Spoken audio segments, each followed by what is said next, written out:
Well, good morning, everyone. Gonna get us started. As you can see, we are on video, and so we will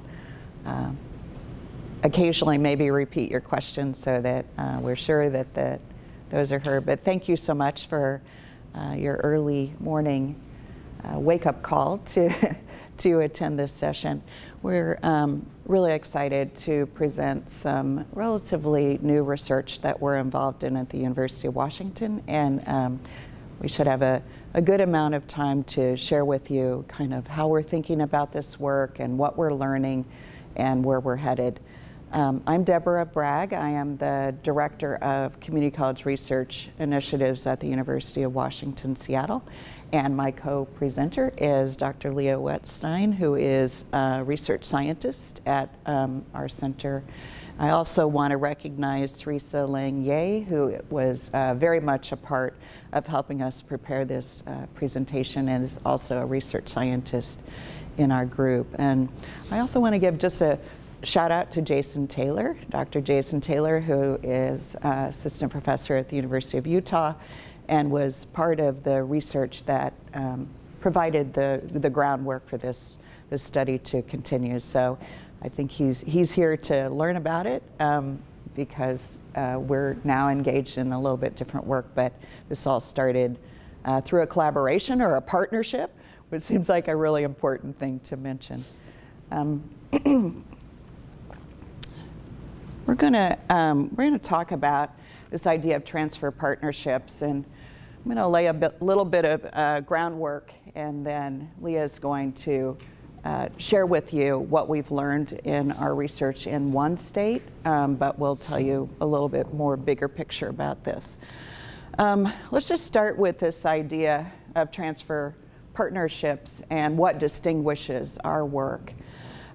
We are very aware in our work of the students who are really challenged in the transfer process, and the literature on transfer and how students do in the transfer process is really some of the oldest literature on the community college, and this idea of vertical transfer has really been part of the function of the community college from the beginning.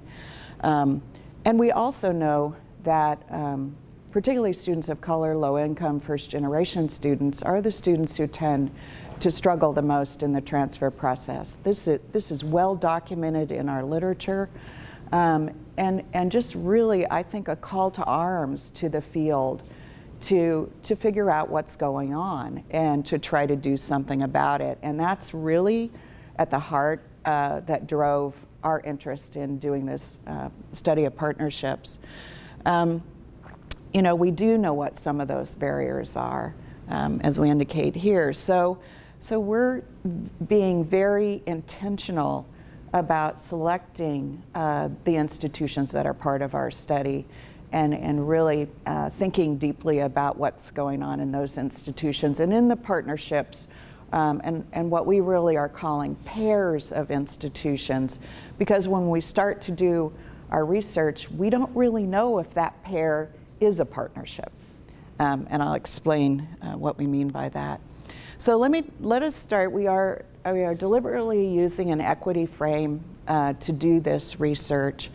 And we thought a good way to help you understand, at least our thinking at the beginning of what's a partnership and maybe what isn't a partnership. So to start with what is not a partnership or may not be a partnership is institutions that are part of a statewide articulation agreement.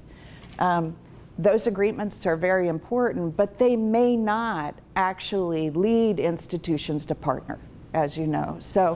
And institutions may use the term partner relatively loosely because they are in some sort of a larger agreement. But whether or not there is a true partnership there is really what we're trying to understand and try to figure out what that looks like. Doing a really good job in the institution itself, and therefore believing that that is part of a partnership isn't necessarily what we're talking about either. Institutions have their own transfer functions and processes that, that may be working extremely well independently, and sending students, sending and receiving. But again, that might not really be a partnership. It may be an artifact of many things. And the third thing I'd say with equity is often in our literature and even in our policies, the issues around equity that we're going to be talking about are not discussed. And sometimes when they are, we use the language of all students, sort of assuming that that's going to take care of the issues. And in many ways, we believe it masks what's really going on.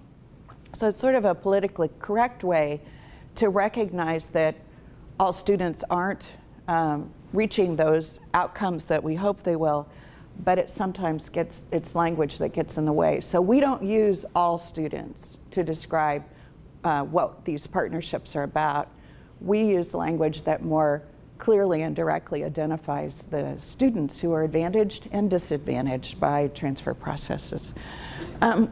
So what we are looking for then are partnerships or pairs of institutions that are deliberate, forthright, recognized, and intentional about serving student populations, their underserved student populations. We are also looking for pairs of institutions that are evolving. It's not perfect. That's not where we're not looking for perfection. But we are looking for institutions that recognize this is a journey. We're learning a lot. We find equity gaps and we strive to close them. We bring our people across institutions together to try to address that. So that's a really important piece that we're looking for in our work. And then operationalizing what, through the literature and our discussion, is three really critical components of this work, and that is policy, culture, and practices. So these three components are based on our review of the literature, our work, and our discussions. We really believe that these are three really strong components that may be at the heart of partnerships. And I'm going to share with you now just a little bit of what we've learned in our review of literature on partnerships. Now, one thing to say is there isn't a whole lot of literature on partnerships.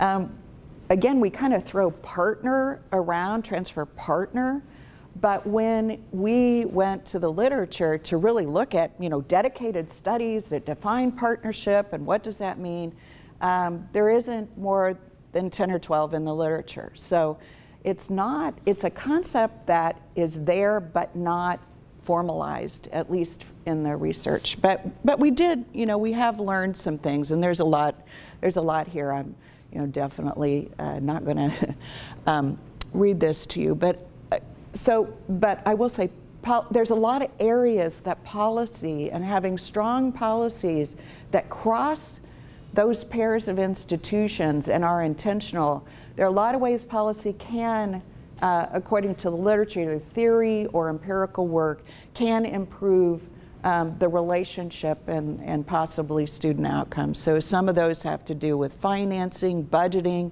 credit arrangements. I'd point out near the bottom, transparent transfer credit policies. So this came up in a number of sessions I was in yesterday, where students can actually figure out, where am I on this journey? How many credits have I accumulated across institutions that count toward my associate and baccalaureate degree?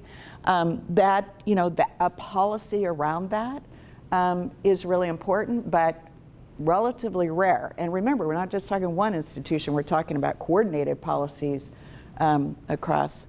And they may be occurring at the state level as well, but they may not. Obviously practices, and you see the word collaboration, meetings, conversations, collaborations, involvement, those concepts of really engaging people who know each other personally across institutions and can pick up the phone, or faculty who feel like they're faculty on two different campuses, but they're really part of the same program of study or pathway. That is what we're talking about here, including data sharing so that we're transparent about what's happening to students. So that is something that we see in the literature and that we're looking for. And then culture. This is kind of the soft part of the work, but the literature suggests for our students of color, low income, first gen, Leah and I are first gen students, so we can relate to some of this in our own experience, and we talk about that all the time. What does it feel like to be a student on these campuses, and how big is that leap to go from, and we are studying vertical transfer in this particular study. We are studying students who move from the 2-year to the 4-year. So I should have said that. But anyway, the ways in which students feel that they are welcomed, comfortable, they fit, they see themselves on a campus and see themselves as able to succeed. We cannot emphasize enough how important this is. And it is in the literature. It's, I'm sure, part of what you all do. But to try to measure this is really challenging. So again, we're looking for what pairs of institutions do to really enable these experiences to be real for students. So here's our research questions. These are the big research questions for the overall study that we're doing. So we want to know what these partnerships look like, what characterizes the institutions, but also the relationship. What are the catalysts and barriers that form these partnerships? Sometimes they have a long history, and sometimes they're newer. So we're interested in that. Number 3 is critical, as I'm sure you know. What aspects of these partnerships facilitate or hinder equitable outcomes for students and student populations that are underserved and less successful in the partnerships, and then lessons that we can share with other institutions about how to make these kind of partnerships more intentional. I'm not going to say too much about this, but I do want to comment that our study is unique in that we have not found another study of partnerships that looks intentionally at the relationships between institutions to promote the success of students of color and underserved populations. So other partnership studies, even that are presented here, do not intentionally focus. Doesn't mean they're not learning a lot. But I mention this because we are building from data that we collected in states that were part of Credit When It's Due, which is the reverse transfer initiative. As researchers, in order to learn about what was happening with students who were part of that particular reverse transfer, we were able to collect larger groups, data on larger groups of transfer students. So those larger data sets in some of the states that were part of that study enabled us to do this work, and I'll point out how critical that was to even forming these ideas. One of the things, I know Jason will remember, one of the things we learned is in some of the states that we saw really a lot of implementation and excitement around reverse transfer. In those states, sometimes what we found was, while it was a whole statewide initiative, it was really pairs of institutions that worked together and got excited about this, and we'd see much higher rates of implementation, and you're like, why is that going on? It's a whole state initiative, and yet it's these 2 institutions where we really see higher numbers, and we see this intentional effort to make sure that students were successful. That was really important to that work, and I'm sure it'll continue to be important to the Credit When It's Due, now degree reclamation efforts that are going on under the Institute for Higher Education Policy and Jason's work at University of Utah. But we wondered, does that happen for all of transfer? Is it really that success around transfer is really somewhat around these institutional relationships? But when we look at the whole state, we cloud the picture. And so that is what led to this. So in order to get to the place where we are today, and where Leah's going to pick up here really quickly and talk about what we're learning, we had to do a lot of quantitative analysis that we're not going to present to you. But we had to actually look at the rates of students matriculating between the community colleges and the universities, and we had to look at their retention and completion patterns.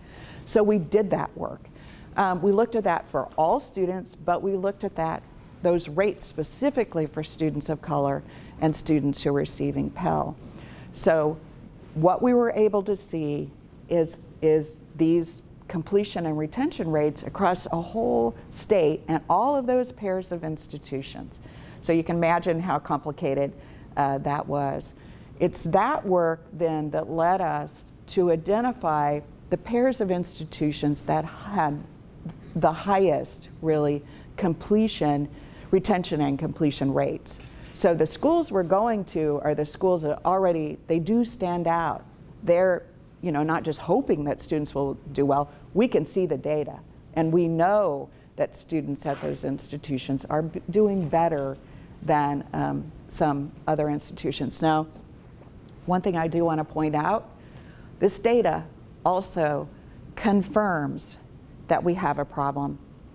In 3 states that we've done this analysis, we have yet to find any pair in which the students of color are matching the transfer, retention, and completion rate in any pair in 3 states. Now that's shocking and disturbing, I think. So, what we find is there are some pairs where the students of color and low income are closer to the majority students, but we don't find any that exceed the rates of retention and completion. That's a hard thing to report out, and we're still trying to think about how do we share this information, because for us it confirms what others, researchers, have described as the racial transfer gap. And we think it's real, and part of what we're trying to do is understand it and understand those pairs of institutions that are doing a much better job of creating opportunities for their students to achieve higher student outcomes. So our goal is to close that gap and to make that gap go away. So I'm going to turn it over to Leah. I'm going to talk about the qualitative part of our study. Debra just gave you kind of the background, how we're looking at this and framing it. And now I'm going to talk about what institutions are thinking about when they think partnerships. So we are visiting in 3 states. We've been to 1. And we're talking to 2 to 4 pairs of institutions in those states. As Debra talked about, those are the pairs that are doing better than their fellow state pairs, better than average. So this case study that we're going to talk about today, please stop me if you guys have questions. But as Debra said, this information is not just to let you know about. Hopefully we're going to be able to utilize this for your own work. So we have a little small group activity at the end, but if you have questions along the way, just ask me, okay? So, got to do the methods part really quickly in one slide. We went to 4 pairs of institutions, which was 6 institutions, and you guys are going, Leah, you're really bad at math. But actually what it was is there is a receiving institution that is actually paired with 3 separate community colleges in this urban setting. So we had 6 institutions we visited, talked to 88 faculty, staff, and students at those institutional pairs. As Debra pointed out, our interview questions are around the culture, policies, and practices. We transcribed those. We didn't, actually. We had somebody transcribe those. That takes a lot of time.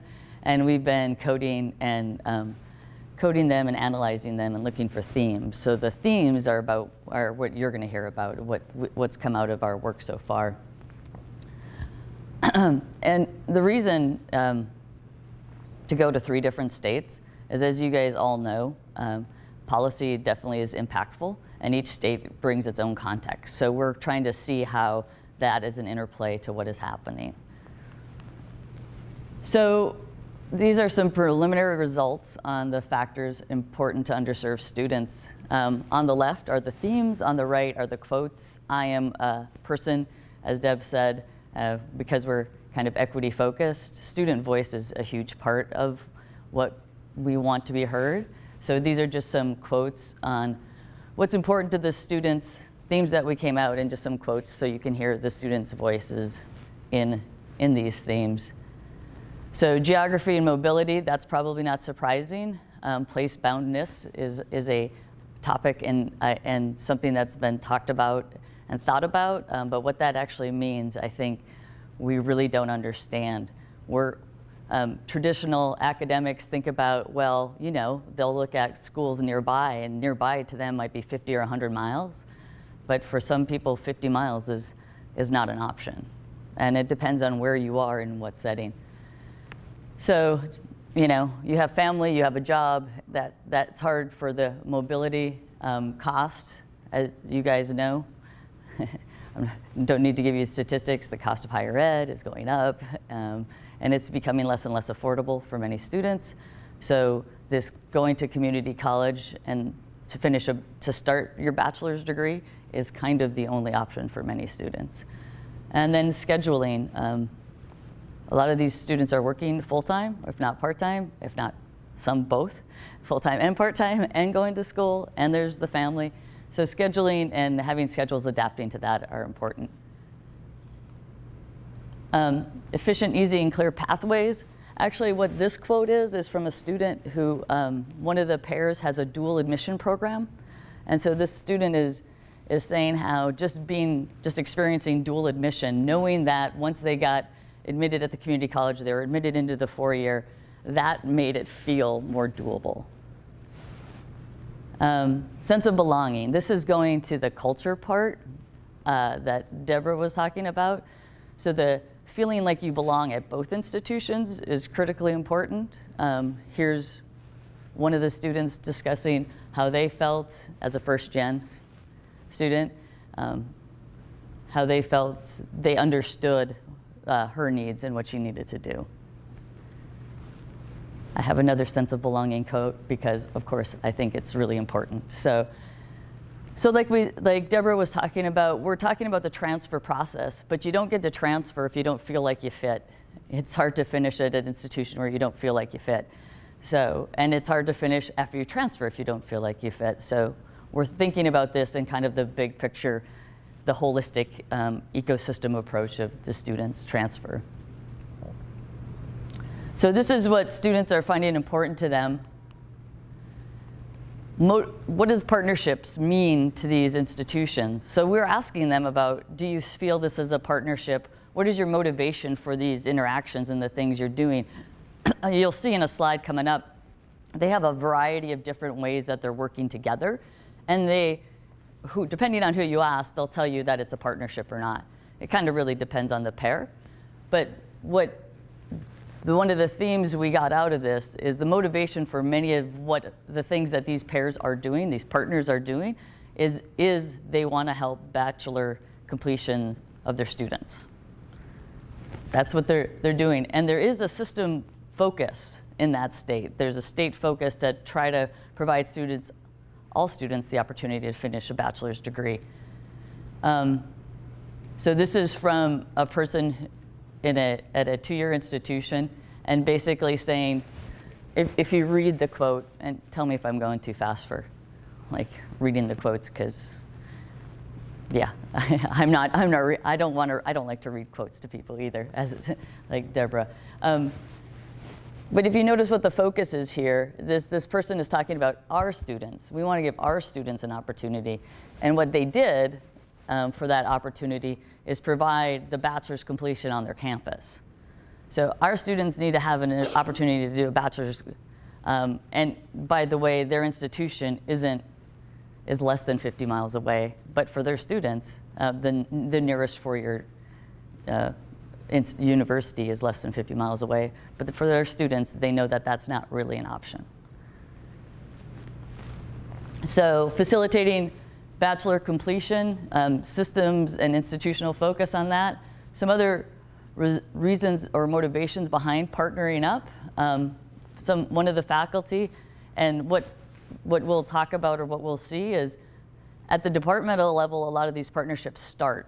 And some of these are formed because of the department, because of faculty at both of these institutions want to give their students the option. They want them to be able to finish that degree. They want them to have an option for those degrees, and they want it to be clear on how they can do that. So sometimes it's a departmental or faculty-driven thing. Also, part of the motivation is student numbers, right? So for some of the four-year institutions, partnering is necessary because their numbers aren't going up, let's just say, and sometimes they're going down, and they need more students. So this is helping them. And so for the 2 years, they also see the necessity that might help them get more students if they say, come here, you can get a four-year degree. So they're seeing this as a win-win, and sometimes a necessity to keep and or get more students. Proximity. Proximity can makes it so you'll probably exchange students. It certainly doesn't make it so you have to have a partnership. But what we've seen with our data is sometimes you feel proximity may make you want to make sure that your students can go and finish at that nearest by institution. So because you know that most of your students are going there, they're working hard to figure out how to make sure that their students can easily go there, everything's going to transfer. Is that making sense? Okay. Oh, and then the departmental level relationships I already talked about. So there's the motivations. So what does it look like? How do they enact these partnerships? What do they look like? And this might be the stuff that's kind of more interesting to you guys. It's relationship building. I've heard this at several talks, people talk about relationship building, and it is. And it's relationship building definitely at leadership levels, but it's also within multiple people at the institutions. Did you guys all go to the talk on sustaining partnerships or sustaining, what was the sustaining long-term transfer? It was one of the plenaries, but that was also one of the things they talked about is critically important is relationship building and multiple stakeholders invested within your institutions. So the marriage analogy, I like this. And this marriage analogy, the reason I like this is kind of one of the longest term relationships that we're talking about. This partnership, actually, they've been in the same city for 100 years. They're now like co-located on a campus together.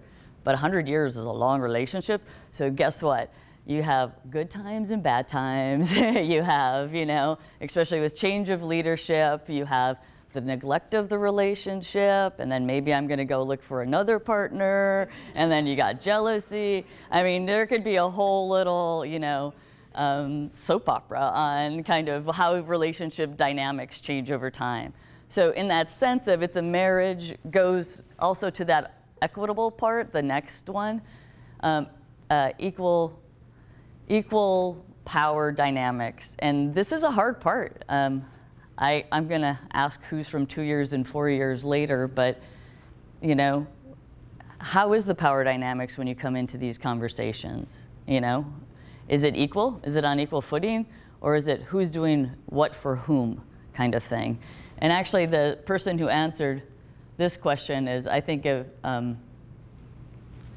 it's two sister schools working together, kind of talking about the synergy of a partnership. She also, the person below, even though their institutions do a lot of things together, says, I wouldn't call it a partnership because we're not equal yet. We've been, but they're in that dynamic part of their relationship where they're still trying to work out the equal part. Is that making sense? Okay. Other ways they were enacted is infrastructure, the sharing of resources. It was actually fairly amazing to me the amount of shared resources that I saw. In some of these institutions, they actually have people where partnership is in their title. Does anybody here have partnership in their title? Awesome. Awesome. Right. So I want to hear from you guys later too. In one situation, one pair, there's a co-advisor that it's a joint appointment at the two institutions, one advisor. By the way, when you talk to students and the staff and the faculty, that person is incredibly pivotal in making that move, that transfer, not only simple and easy, doable, but she's also part recruiter, you know, and whatnot. And then the co-located degrees, like I said, there's different levels of how they're doing this and who's doing what and how many bachelor's degrees. I'm going to show you a slide next. But I'm going to share with you the options that these pairs are providing. But just recognize, and all of these institutions, they have partnerships with other universities. So I'm looking at from the community colleges, they have partners with multiple different universities. Policies that are incentivize partnering is the statewide system's focus on bachelor completion. And currently the state is also creating transfer credit agreements per majors, which is also leading to some work and helping influence these partnerships. So as you can see, there's not one way this is being done. There's multiple different resources being shared per pair. And let's see if I can do no, I was looking for a pointer. So the two pairs on the bottom, both institutions have a person whose job is partnerships. Notice you have also space on the institution. In pair 3, it's called a partnership center because it is about developmental ed. It is also about other universities having space on their campus, but in its industry. But in pair 4, they have what they call a university center, and their partner, receiving institution, has 6 bachelor degrees that can be completed on their campus. But that is not the only, like I said, that is not the only university where you can complete a bachelor's on their campus. But the other partners, there's a lot fewer options. The pair 2, like I said, that co-advisor, critical position, joint position, but they also have a welcome center on campus that is jointly owned and jointly run by both the community college and the university. So students can walk in and learn about both. It's this pair 2 is a little different. It's definitely a 2+2 program on that campus. Does anybody have questions? I have a question. Yes. In all 4 of those pairs, the baccalaureate degree can be earned on the community college campus. Yep. Do you have any shared resource pairs where that's not true? Not in this case. Not in this state. So that is just one way that we're seeing this partnership being enacted in this state. Yeah, I think one thing that's important, we had no idea that we would find this. And this is all, but I should also say, this is all pretty new. Like the university center and the 6 baccalaureate degree, I'd say within our last 3 to 5 years, and I could get it confirmed by somebody who's from the state. But this is all fairly recent.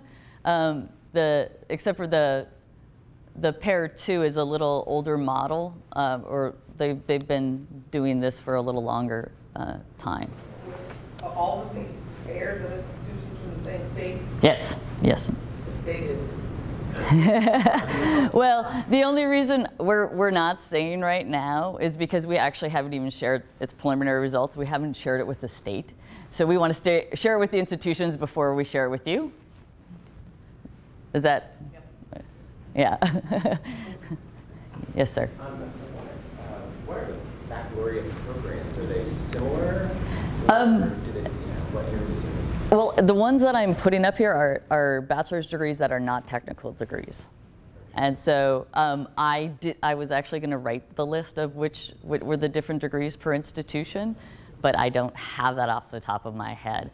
But they're not in technical baccalaureate degrees.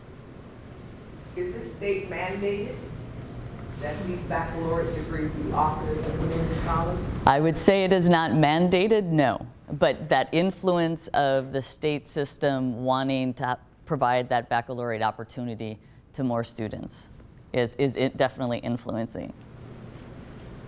Just to piggyback off of that question, I know you don't know them off the top of your head, but do you know if they came from a variety of different senior colleges, or was it only like College of Engineering partnered and they're all 6 engineering degrees, or do you know if it at least had some where it was a university partnership, not just one? So I will say there's one that is in all of the urban universities that was kind of a state-driven focus to provide bachelor's of nursing options.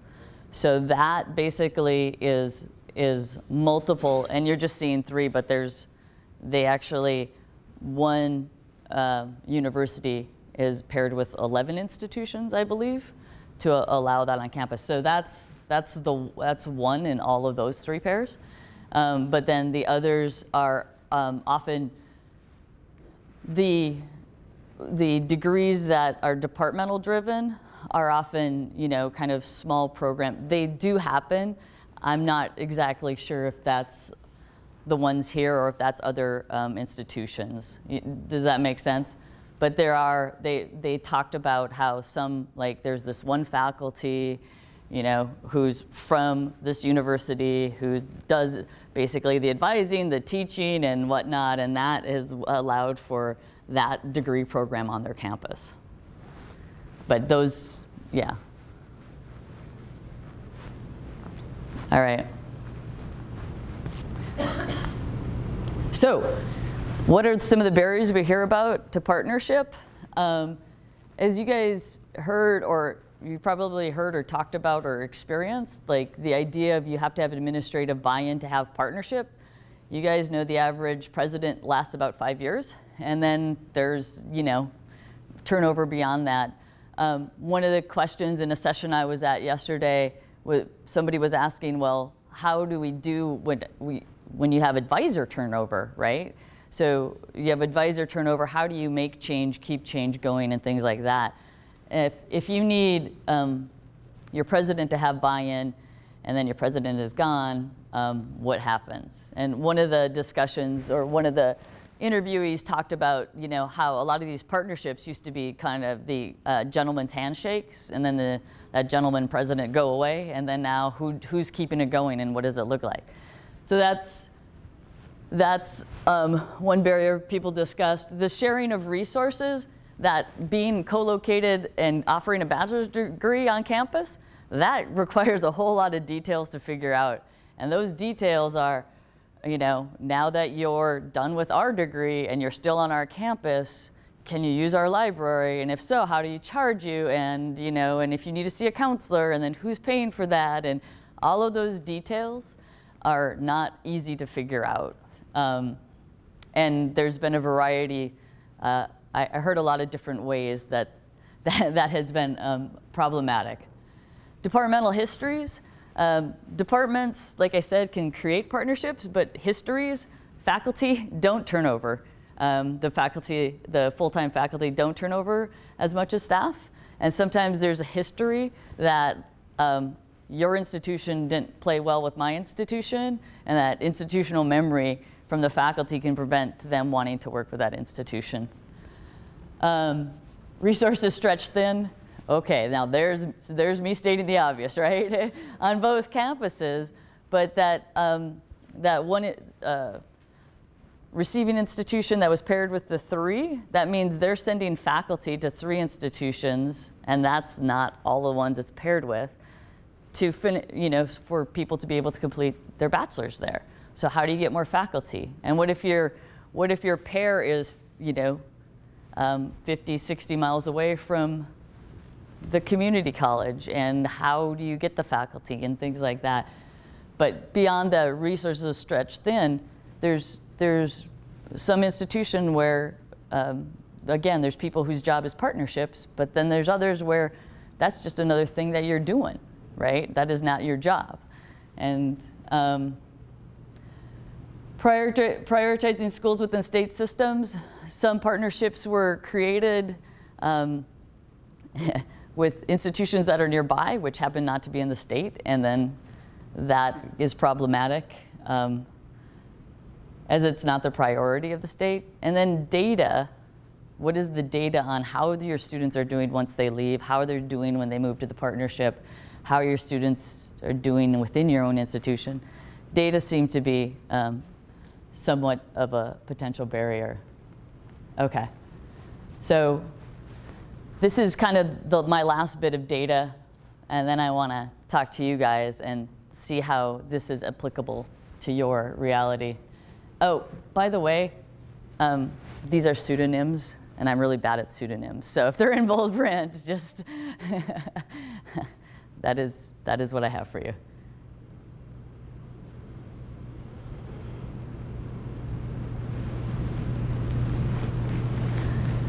So again,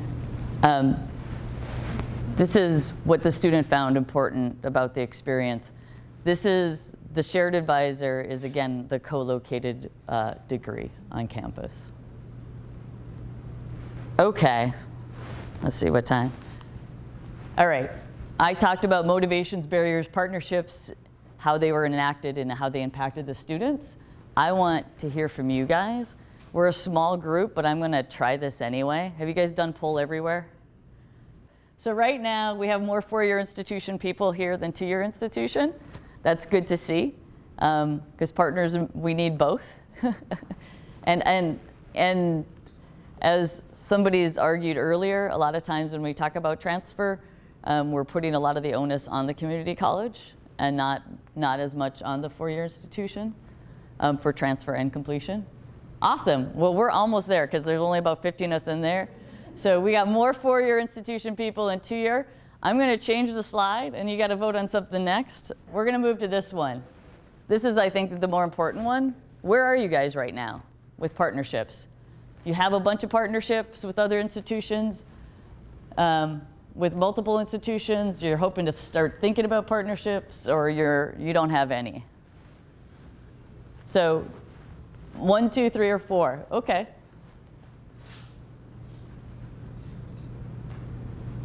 So you have some active partnerships. Good.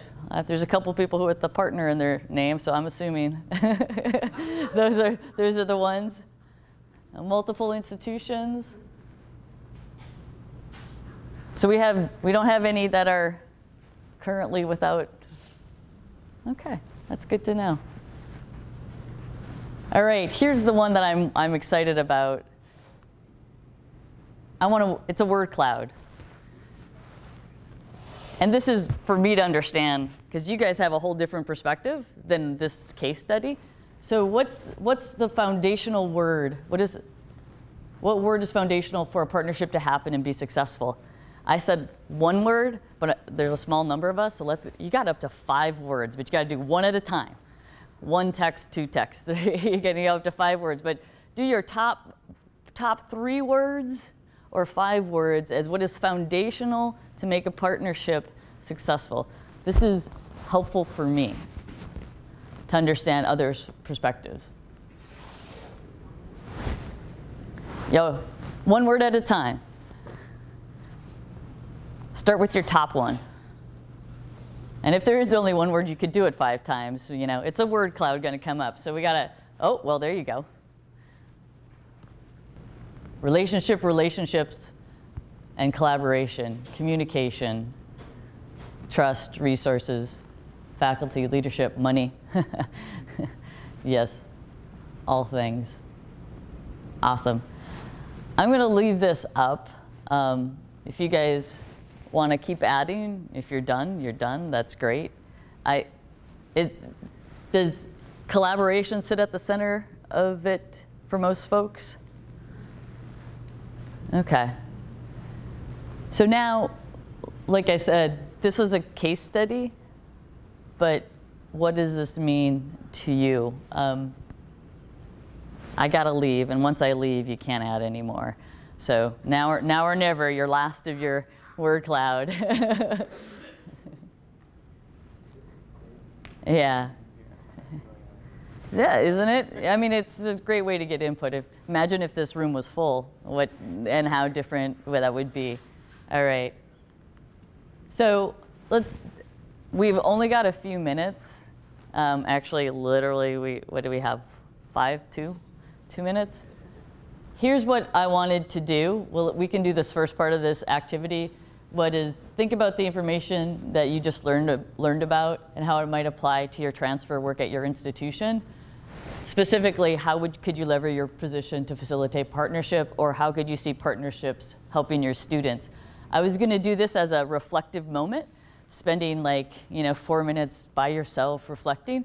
We're running out of time. So we're going to use this as our small group. So why don't you guys turn to your partner, find somebody close by, and do 2 minutes each on how is this useful? How could you apply this to your position? And how could this help your students?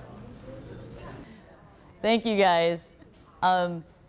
Just so you can keep the conversation going after this, and I would love it if that happened, but I'd love a couple share outs on some takeaways about this talk and how it could apply to your work or partnerships or anything like that. Can we get 1 or 2 people to share out so we can give the room back to whoever needs it? I'll call on you if I don't get a volunteer. There we go. So I do work with transfer programming that's focused on what students are on my 4-year institution.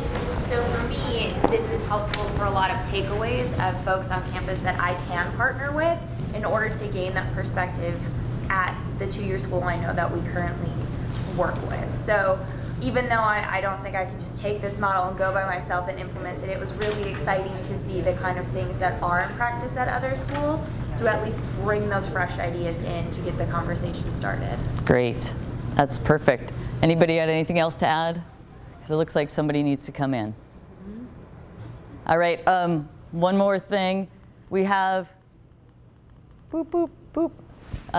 That's a web link to a data note, which has kind of the outline of our theories, some of those findings. So if you guys want to go there to see a write-up of what we just talked about, that's also our email addresses if you have any questions. Thank you guys for your time. Thanks for coming. And if you go to our CCRI website, you'll see as we do more states, find and learn more things, we will be posting it up there. So if you want to learn more, that's where to do it. All right, thanks. Thank you.